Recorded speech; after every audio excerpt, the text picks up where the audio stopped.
Hello everyone, welcome to the part 2 of the model question paper 1 for grade 3 and grade 4 ADRE. So আমি কলম নকৰাকৈ আৰম্ভ কৰোঁ from question number 16 to question number 30.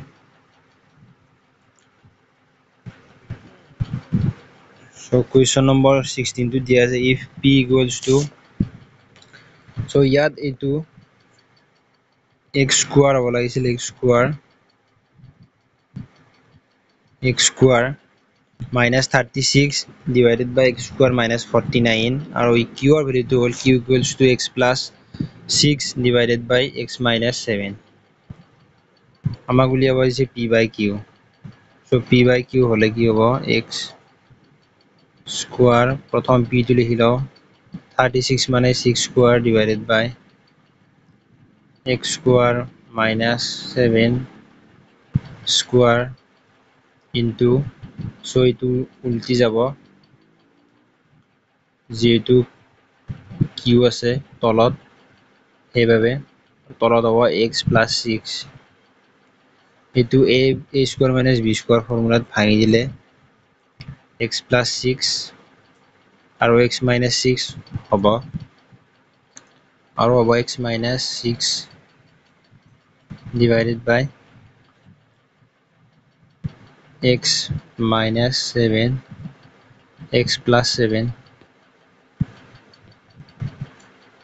into x minus 7 divided by x plus 6 so ইয়াত এইটো আৰু এইটো কটাকটি যাব প্লাস এইটো আৰু এইটো কটাকটি যাব বাকিখিনি ৰৈ যাব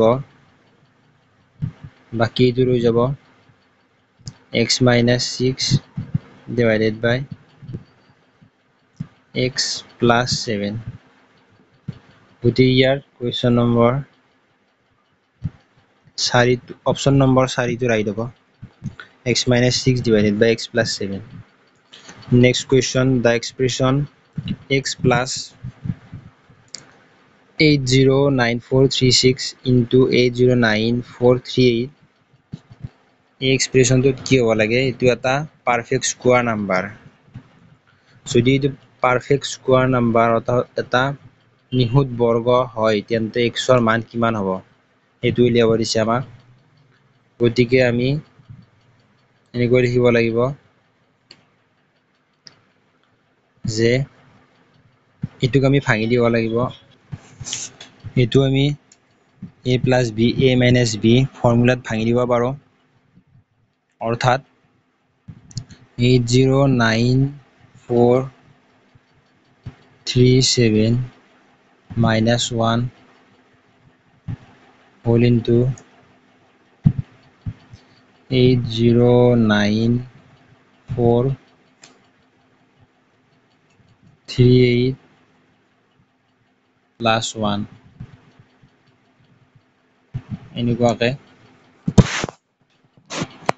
অৰ্থাৎ এইটো a minus b a plus b এইটো ফৰ্মুলাত আহি গ'ল তাৰ মানে এইটো এনেকুৱা হ'ব 809437 square minus 1 square অৰ্থাৎ এই সংখ্যাটো যদি আমি চাও গোটেই সংখ্যাটো এই গোটেই সংখ্যাটোৰ ভিতৰত যদি আমি চাও তেনে হলে এইখিনিটো বৰ্গ হৈ আছে অৰ্থাৎ x ৰ ভ্যালু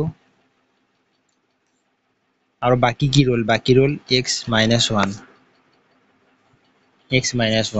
অৰ্থাৎ x ৰ ভ্যালু plus 1 হ'ব লাগিব x ৰ ভ্যালু যেতিয়া plus 1 হ'ব তে plus 1 minus 1 কটাকটি গৈ এইখিনি ৰৈ যাব আৰু এইটো এটা পূৰ্ণ বৰ্গ হ'ব অৰ্থাৎ x ৰ ভ্যালু 1 হ'ব লাগিব plus 1 next the least number which when divided by 4 6 8 12 and 16 leaves a remainder 2 in each case অর্থাৎ 4 6 8 12 আৰু 16 এই পাঁচটা সংখ্যা দিয়া আছে সো এই পাঁচটা সংখ্যাৰ ক্ষেত্ৰত এনেকুৱা এটা সংখ্যা উলিয়াব দিছে যে এই পাঁচটা সংখ্যাৰে হৰণ কৰিলে প্ৰত্যেকটোৰ ক্ষেত্ৰতে 2 বাকি ৰয় 2 ভাগ শেষ ৰয় তাৰ কাৰণে আমি প্ৰথমতে এলচিএম উলিয়াই ল'ব লাগিব। 4 6 8 12 আৰু 16।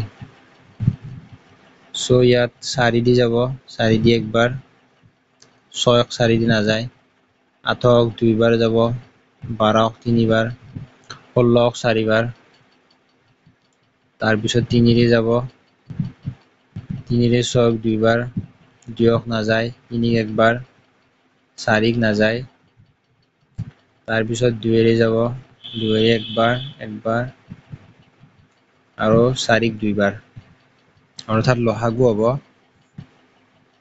4 3 আৰু 2 পূৰণ কৰিব লাগিব। 4 3 গুণ 12, 12 4 গুণ 48, অৰ্থাৎ 48 এনেকুৱা এটা সংখ্যা যিটো সংখ্যা এই গোটেই কেইটাৰে সম্পূৰ্ণৰূপে হৰণ যায়। তাৰ লগত আমি 2 যোগ কৰিব লাগিব, যোগ 2 কৰিলে আমি পাম 50। গতিকে আমাৰ ৰিকুৱাৰ্ড এনচাৰটো হ'ব 50। Option number C is correct. Next, which of the following statement is not true? HCF and LCM of two number x and y are 15 and 120, অৰ্থাৎ দুটা সংখ্যাৰ গসাউ আৰু লসাগু কমে 15 আৰু 120।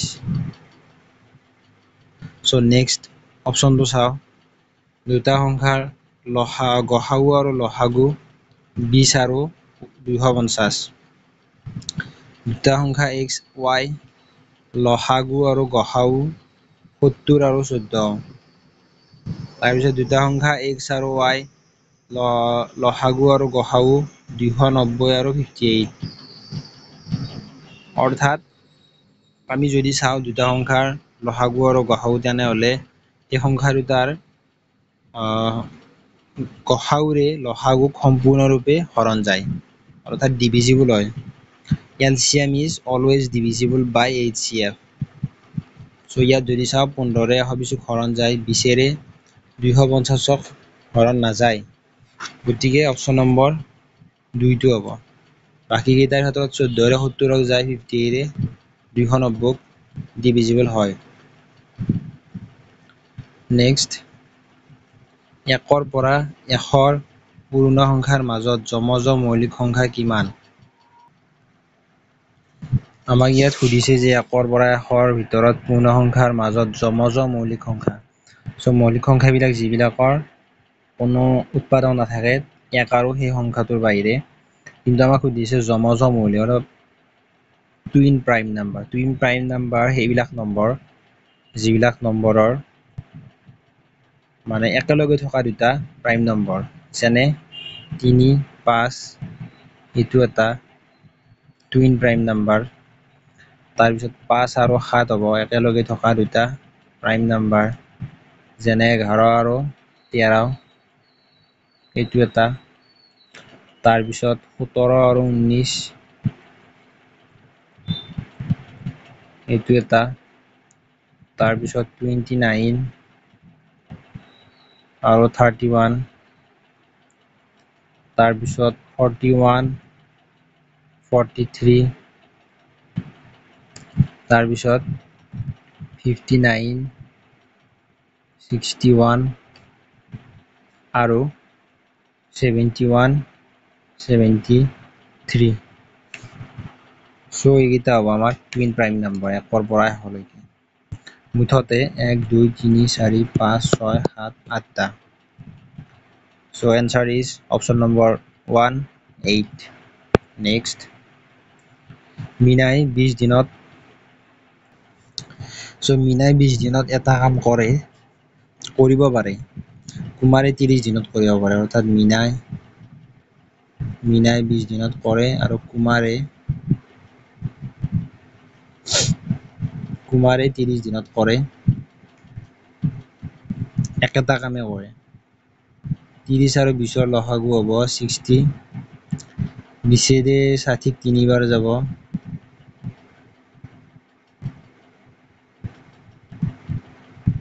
আৰু 30ৰে 60ক 2 বাৰ যাব, অৰ্থাৎ মিনাৰ এফিচিয়েঞ্চি 3, কুমাৰৰ এফিচিয়েঞ্চি 2।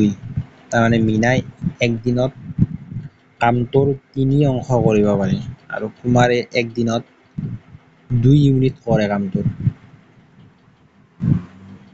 তেওঁলোকে একেলগে কাম আৰম্ভ কৰে যদিও কাম সম্পূৰ্ণ হোৱাৰ 10 দিন আগতেই কুমাৰ গুচি যায়।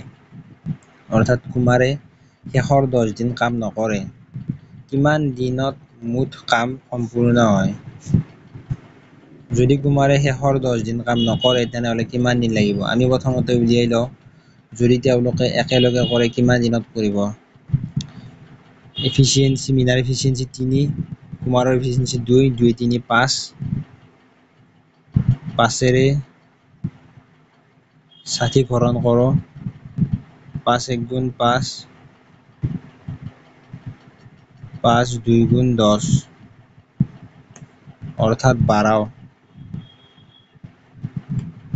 যদি 2 একেলগে কৰে তেনেহলে 12 দিনত কামটো কৰিব,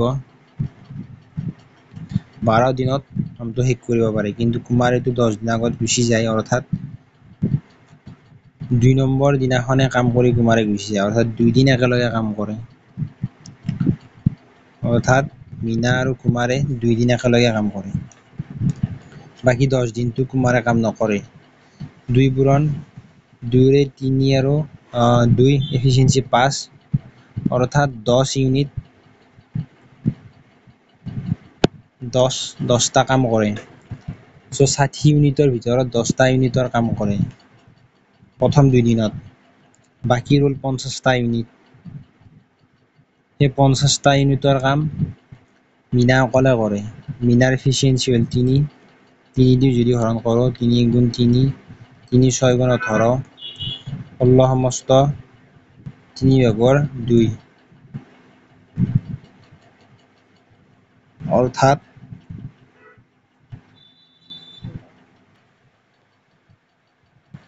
আমি এইটো ফৰ্মুলাত নকৰোঁ, আমি এটা বেলেগ ফৰ্মুলাত কৰিম। চব চাইজি ফৰ্মুলা যিটো আছে সেইটো কৰিবলৈ আমি চেষ্টা কৰি আছোঁ। আমি চাইছোঁ যে ইয়াত টোটেল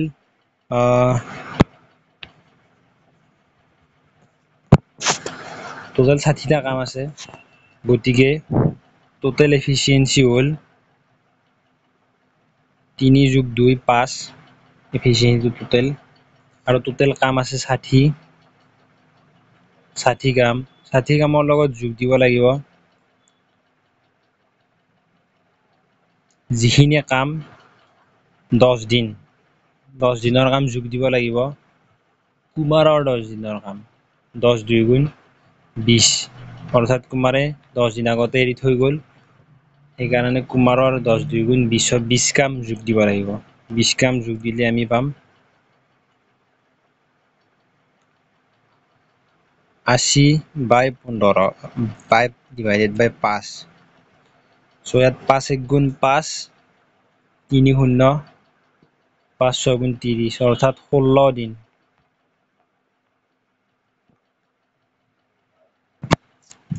অৰ্থাৎ দুয়ো যদি একেলগে কৰিলেহেঁতেন তেনে 12 দিন লাগিলে, কিন্তু কুমাৰে 10 দিন আগতে এৰি থৈ গ'ল, 10 দিন আগতে এৰি থৈ যোৱাৰ কাৰণে 16 দিন লাগিল,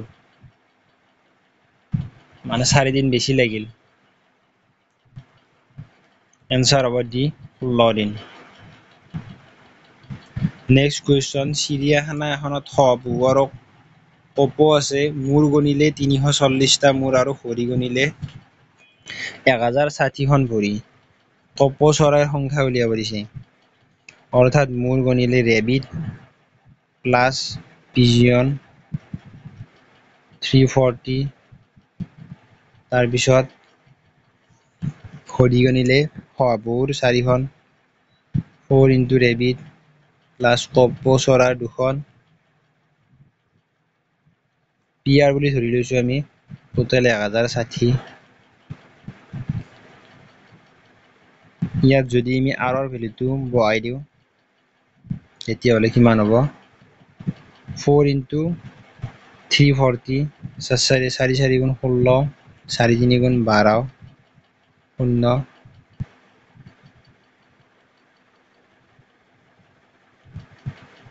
মাইনাছ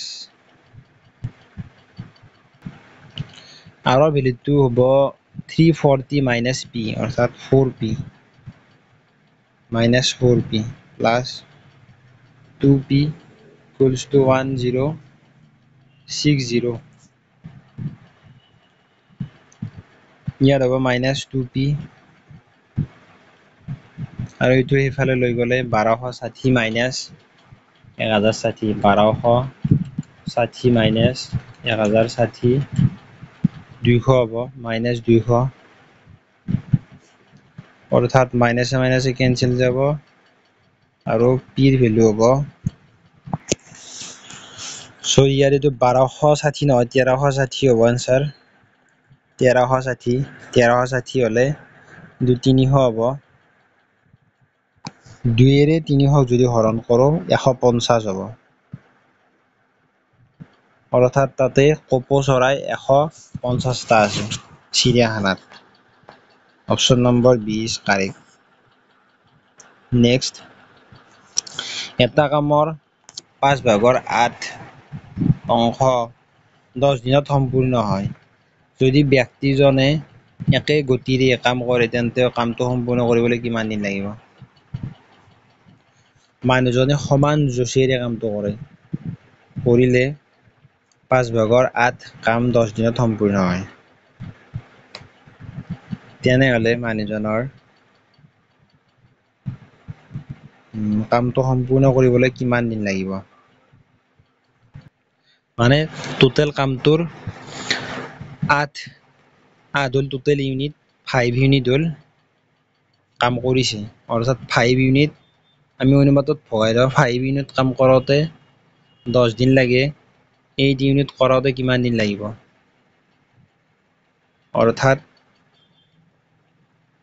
মুঠ কামটো কৰোতে x দিন লাগিব 8 পূৰণ 10 divided by 5 মানে কামটোৰ টোটেল ইউনিট হ'ল 8 আৰু যেটো 10 দিনত কৰিছে 5 ইউনিট কাম কৰিছে সেইকাৰণে আমি x ৰ ভ্যালু উলিয়াব পাৰিম অনুপাতৰ দ্বাৰা 5 দি 2 বাৰ যাব 8 দুগুণ 16 দিনত কামটো কৰিব পাৰিব এন্তে কামটো কৰিবলৈ কিমান দিন লাগিব 16 দিন সম্পূৰ্ণ কামটো কৰিবলৈ 16 দিন লাগিব সম্পূৰ্ণ কামটো কৰিবলৈ 16 দিন লাগিব ইয়াত যেহেতু 10 দিন কাম কৰিছে অলৰেডি 10 দিনত এইখিনি কাম কৰিছে বাকিখিনি কাম কৰিবলৈ 6 দিন লাগিব আৰু বাকিখিনি কাম কৰিবলৈ 6 দিন লাগিব ইয়াত 10 দিনৰ কাম হৈছেই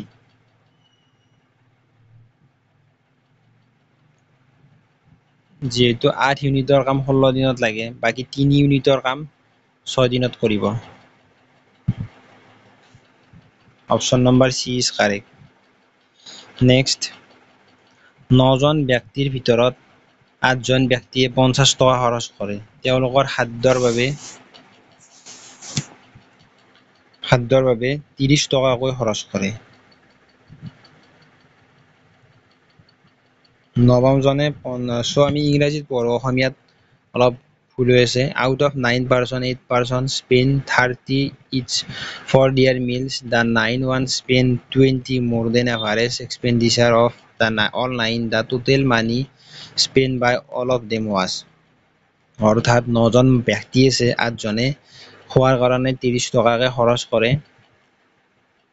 পৰঠা খোৱাৰ কাৰণে 30 টকাকৈ খৰচ কৰে কিন্তু 9 নম্বৰ জনে সি অমলেটো খাই 20 টকাৰ সেইকাৰণে তাৰ টোটেল 50 টকা খৰচ হয় 20 টকা বেছি খৰচ কৰে 30 যোগ 20 50 টকা বেছি খৰচ হয় তাৰ এতিয়া আমাক খুজিছে total money spend by all of them কিমান তেওঁলোকে মুঠতে কিমান টকা খৰচ কৰে 8টা মানুহে 30 টকা খৰচ কৰে যোগ 9 নম্বৰ মানুহটোই সি অমলেটো খায় সেইকাৰণে 50 টকা খৰচ হয় তাৰ আৰ 3 গুণ 24 240 যোগ 50 টোটেল 290 টকা খৰচ হয় option number A is correct next দিয়া আছে a square plus b square plus c square equals to 250 so এইটো ডাইৰেক্ট ফৰ্মুলাত বহাই দিলে হ'ল a plus b plus c whole square equals to a square plus b square মানে হ'ল a square b plus b square plus c square মানে 250 plus twice whole into 2 whole into ab plus bc plus c মানে হ'ল 2 into 3 250 যোগ 6 256 অৰ্থাৎ a plus b plus c ৰ value হ'ব 16 অৰ্থাৎ 16 গুণ 256 তো ইয়াত দুটা দিয়া আছে প্লাস 16 bc দুটা কাৰে হ'ব next 1 plus tan theta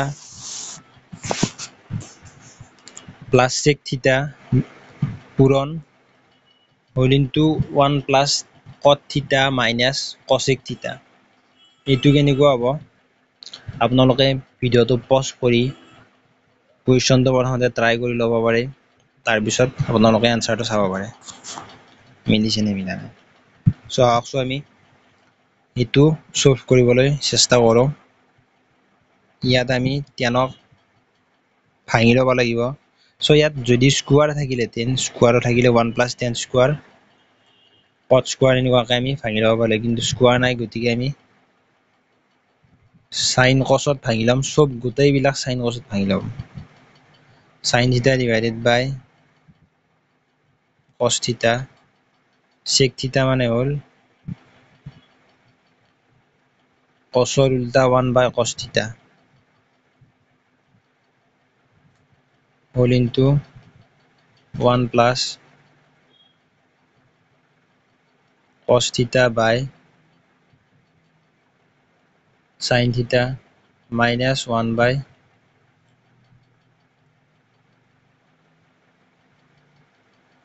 sin theta ইয়াত লসাগু হ'ব cos theta আৰু ওপৰত sin theta plus cos theta plus sin theta plus 1 whole into ইয়াত লসাগু হ'ব sin theta ওপৰত হ'ব sin theta plus cos theta minus 1 তাৰ পিছত যদি আমি পূৰণ কৰি দিওঁ পূৰণ কৰিলে তলত থাকিব sin theta cos theta আৰু যদি আপোনালোকে লক্ষ্য কৰে ইয়াত cos ইয়াত এইটো a ওপৰৰ কিটা পূৰণ হ'ব তলৰ কিটা পূৰণ হ'ব গতিকে লব লব পূৰণ হ'ব হৰ পূৰণ হ'ল লব লব পূৰণ হ'ব এইটো যদি আপোনালোকে লক্ষ্য কৰে a plus 1 a plus b a minus b ফৰ্মুলাত হৈ আছে গতিকে sin square theta cos square theta sorry sin square theta cos square theta নহ'ব sin theta plus cos theta যদি আমি a বুলি ধৰো তেনেহলে এইটো স্কোয়াৰ হ'ব minus 1 স্কোয়াৰ অৰ্থাৎ a square minus b square ফৰ্মুলাত আমি এইটো বহুৱাব পাৰো নেক্সট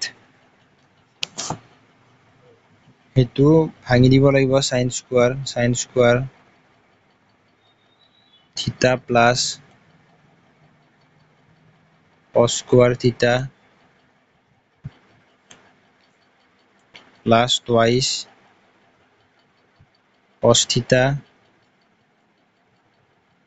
sin theta আৰু minus 1 divided by sin theta into cos theta ওপৰত এইখিনি মানে 1 হ'ব এইখিনি মানে 1 হ'ব 1 plus twice cos theta sin theta -1 divided by sin theta cos theta আৰু ইয়াত 1 কেনসেল যাব 1 কেনসেল গলে twice cos theta into sin theta আৰু এইটো আমি যেহেতু দুটা পূৰণ হৈছে এনেকুৱাকৈ লিখিব পাৰো cos theta আৰু sin theta আৰু ইয়াত cos theta sin theta cos theta sin theta কাটা কাটি যাব কটাকটি কৰিলে আমি আনসাৰ পাম 2 so option number A is correct এজন ঠিকাদাৰে এটা ঘৰ 21 দিনত নিৰ্মাণ কৰাৰ কাৰণে চুক্তিবদ্ধ হয় কামটো সম্পূৰ্ণ কৰিবলৈ 15 জন মানুহ নিযুক্ত কৰে কামটো নিৰ্ধাৰিত সময়ত সম্পূৰ্ণ কৰিবলৈ 15 দিন পিছত 9 জন মানুহ নিযুক্ত কৰে কিন্তু কামটো নিৰ্ধাৰিত সময়ৰ একদিন আগতে সম্পূৰ্ণ হয় তেওঁ অতিৰিক্ত মানুহকেইজন নিয়োগ নকৰা হলে কামটো নিৰ্ধাৰিত দিনতকৈ আৰু কিমান দিন বেছি লাগিলহেঁতেন অৰ্থাৎ ঠিকাদাৰজনে 21 দিনত কামটো শেষ কৰিম বুলি প্ৰতিশ্ৰুতি দিয়ে চুক্তিবদ্ধ হয় অৰ্থাৎ 15 জন মানুহে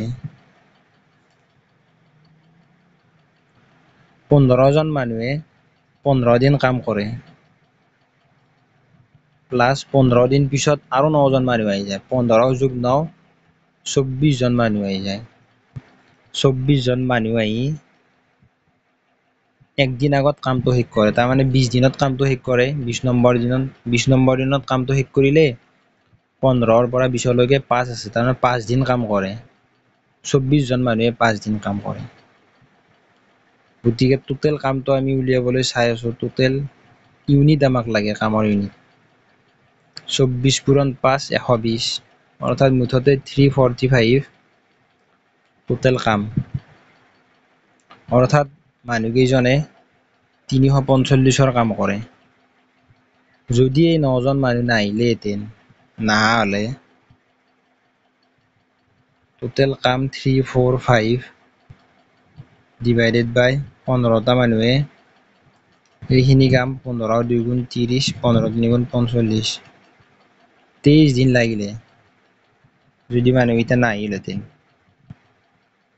এইখিনি কাম কৰোঁতে 23 দিন লাগিলহেঁতেন অৰ্থাৎ যি নেকি কামখিনি একদিন আগতে হৈছে অৰ্থাৎ 20 দিনত কামখিনি কৰা হৈ গৈছে 23 দিন লাগিলহেঁতেন অৰ্থাৎ 3 দিন বেছি লাগিলহেঁতেন option number A is correct 3 দিন বেছি লাগিলহেঁতেন কামটো কৰোঁতে অমৰৰ মাকৰ বয়স অমৰৰ বৰ্তমান বয়সৰ 6 গুণ so মাক আৰু অমৰ 6 গুণ 5 বছৰ আগত অৰ্থাৎ মাক -5 আৰু অমৰ -5 অমৰৰ বয়সতকৈ 30 বেছি আছিল অমৰৰ লগত 30 যোগ কৰোঁ তেতিয়া সমান হ'ব তেওঁলোকৰ বৰ্তমান বয়স কিমান so মাকৰ জাগাত 6 বহুৱাব পাৰোঁ আমি -5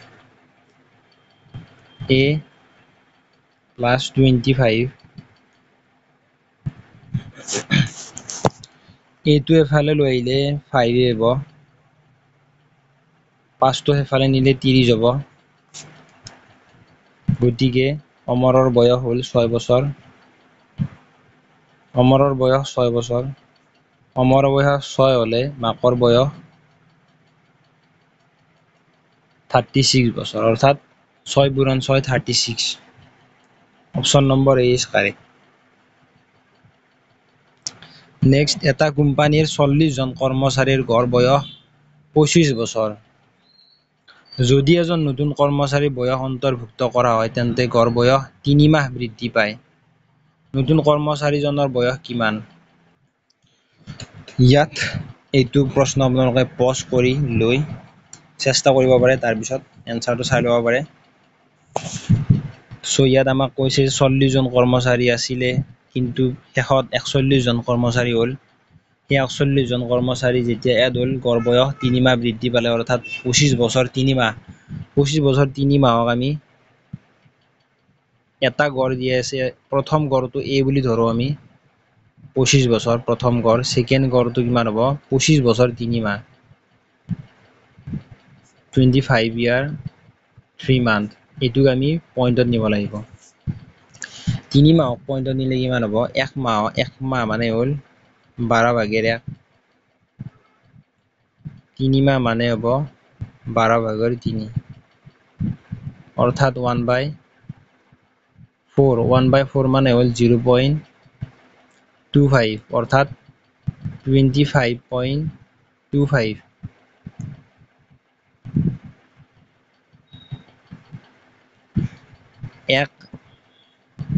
এক মাহ মানে হ'ল 12/1, 3 মাহ মানে হ'ল 12/3, অৰ্থাৎ 4/1 মানে হ'ল 0.25।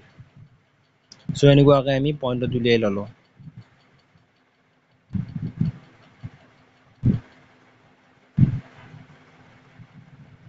প্ৰথম গড় পালো আমি A equals to 25, ছেকেণ্ড গড় পালো B equals to 22.25। এতিয়া এটা ফৰ্মুলা আছে নতুন ব্যক্তিজনৰ বয়স উলিওৱাৰ কাৰণে, 41 নম্বৰ ব্যক্তিজনৰ বয়স উলিওৱাৰ কাৰণে। ফৰ্মুলাটো হ'ল n হোল ইনটু নতুন গড়টো মাইনাছ আগৰ গড় প্লাছ নতুন গড়টো মই ডাইৰেক্ট বহুৱাই দিলোঁ।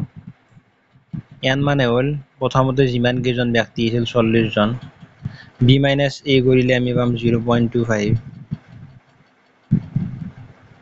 প্লাছ 25.25,